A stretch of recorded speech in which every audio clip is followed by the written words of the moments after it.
Imagine that your company's financial reports are being audited and suddenly some numbers don't match, or you notice that the key order's profit margin has changed and you don't know why and by whom. These situations can lead to serious financial, operational, and compliance risks. This is why every system handling critical business data must have a change history, which is a way to track who changed, what, when, and why. Let's break down why and in which cases tracking data is crucial. Well, first of all, it's when multiple users modify the same data. For example, sales creates an order, then some additional costs are being added by the cost center, then the administrative staff generates an invoice, and after that, accounting allocates the payments, all within the same order. If an error occurs or the cost changes, it's important to know who changed the data and for what reason. The next one is financial audit and regulatory compliance. Auditors often require explanation for changes in financial figures. If figures don't match, you need a clear log of who changed the data and when. Without this, the audit process slows down and there is a higher risk of compliance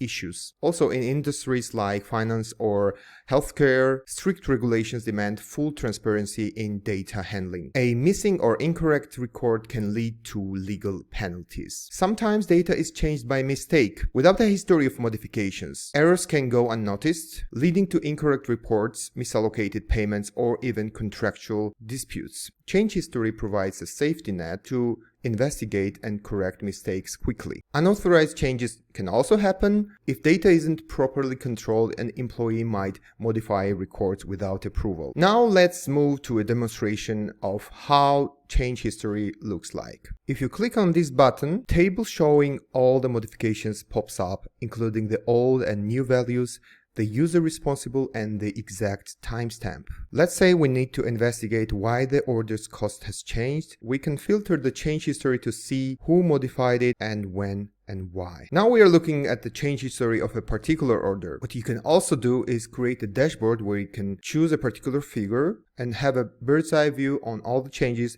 that happen to that particular figure. For example, this is a dashboard of change history on gross profits. On the left side, you can see the sum of monetary changes made by different users, and by clicking on a particular one, you can see the changes made by that user. Here you can filter data by when the modification happened and the figures of which periods were affected. So in this example, you can see changes made in February that has affected the figures from November through February. And in the central table, you can see the filtered details like exact time of modification, the username, order number, what was the initial amount before modification, and the final value of gross profit, as well as the difference between these two. Now to summarize, with a properly implemented change history, businesses can achieve full transparency into every modification, audit readiness with verifiable records, regulatory compliance for sensitive industries, error prevention and correction to maintain data accuracy, and enhance security by tracking unauthorized changes. If your business doesn't track data changes, you might be exposing your business to unnecessary risks. Thanks for watching and see you in the next video.